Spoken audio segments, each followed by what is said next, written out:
Here are the top stories from May 19th. President Ferdinand Marcos Jr. said he plans to propose exploring other petroleum sources during his upcoming state visit to Japan.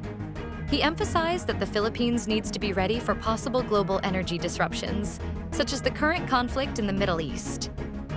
During a roundtable with Japanese media on May 18th, Marcos said, "The crisis shows the risks of depending too much on oil shipments that pass through the Strait of Hormuz." He suggested that Asian countries should start looking for new fuel sources and different supply chains in case similar problems happen again. Marcos said the Philippines has temporarily gone back to using coal-fired power to lessen the impact of the crisis, even though the country had tried to move away from coal for environmental reasons.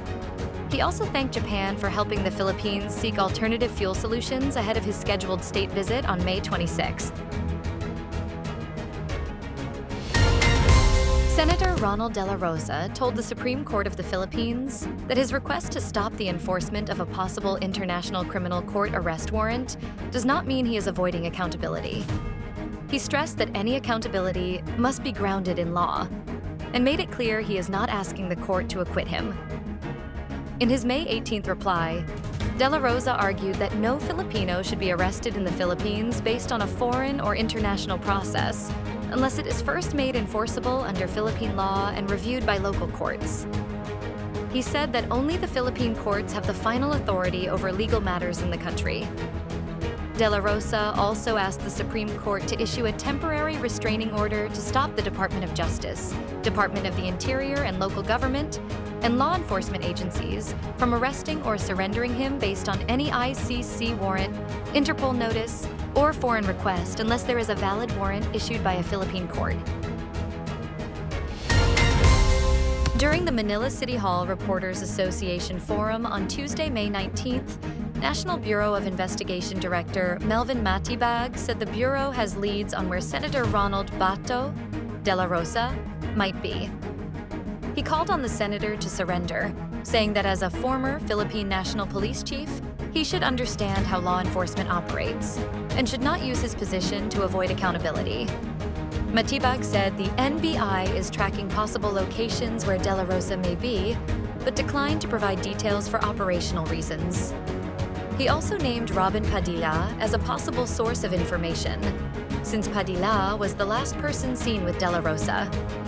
Matibag also defended the NBI from criticism about the Senate incident, saying no agents were deployed there due to a gentleman's agreement while waiting for the Supreme Court's decision on Dela Rosa's request for a temporary restraining order.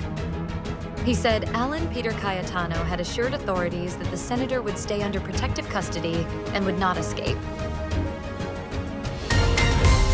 Senator Jinggoy Estrada questioned the Department of Justice's recommendation to file charges against him and former Department of Public Works and Highways officials over alleged irregularities in flood control project anomalies, calling the move baffling and unjust.